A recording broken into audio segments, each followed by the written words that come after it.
Hey guys, what's up? Jedi here, and in this video I'm going to show you exactly how Reet piece controls his opponents. Reet stands out because he plays on 40 to 50 ping. This means that he is not a ping abuser and he actually relies on his brain to win fights. So I'm going to break down all the different aspects of his piece control gameplay, and hopefully by the end of the video we'll know exactly how to play just like him.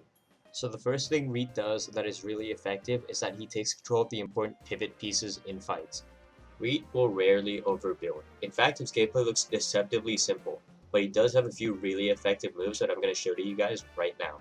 A lot of these moves will make good use of controller movement, so if you're on mouse and keyboard and don't already use double movement or key remapping, I would definitely recommend trying it out. The first thing Reet does that really takes advantage of the movement is that he likes to wrap himself around to a different wall within the same layer. What this basically means is that when an opponent places a wall to block him off, he can get around and place a wall on their left or right from a crazy angle that they would never expect him to be able to.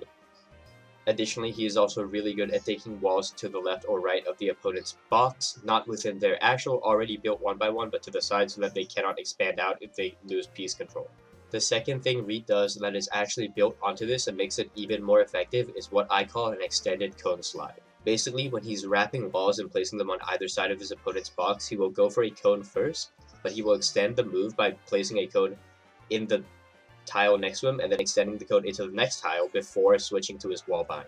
What this allows him to do is not only place a cone in the box that he's gonna inhabit, but also place a cone ahead of where his opponent is heading before taking their wall as well. As you can see from the background gameplay, if this is done correctly, the opponent will be stuck looking at an open edit on a cone and they are unable to do anything.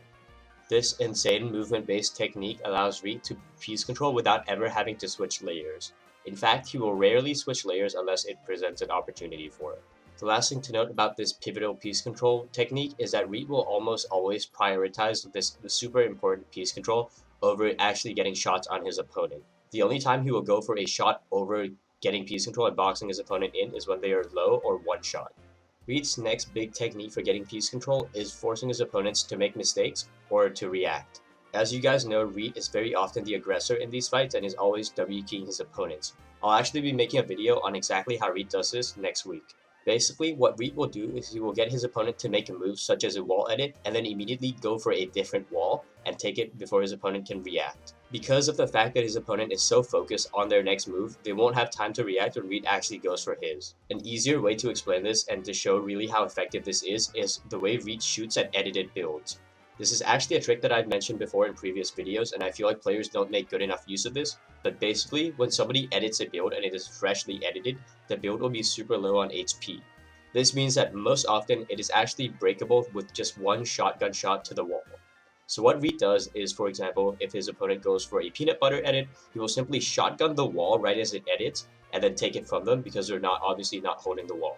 This immediately allows him to open up and get a shot on his opponent. And if his opponent tries to expand out straight away, Reet will already have that side wall because he used the movement trick I mentioned earlier. Of course, all this comes from the fact that Reet has insane building grid knowledge, including crazy cone placements and wall placements that you didn't even know were possible. In the background gameplay right now, I'm going to show off a couple of these insane cone and wall placements that you would never expect, so hopefully you can adapt some of these into your own gameplay as well. Of course, a not very mentioned part of Fortnite is crosshair placement, and Reet's crosshair placement, especially when he's building, is actually really good. This allows him to place these building pieces super far away from him by looking at the exact right position. And last but not least for Reet getting piece control is his insane predictions. We already mentioned how Reet pre-places basically a wall and cone to the left and right of his opponent, but whenever his opponent tries to expand out the back, Reet will quickly switch layers to try to get a double edit on them with a floor and cone above their box. So that's going to be it for today's video on how to piece control just like Reet. Obviously he is a monster and I would definitely recommend checking out his content both on YouTube and Twitch. Next week I'll be doing a video on how to WP like Reet and then probably do a VOD review as part of that video as well. So if you're excited for that or you like Fortnite competitive content, don't forget to subscribe to my channel, leave a like on this video, and use code JEDI2X. Thanks for watching guys, and peace.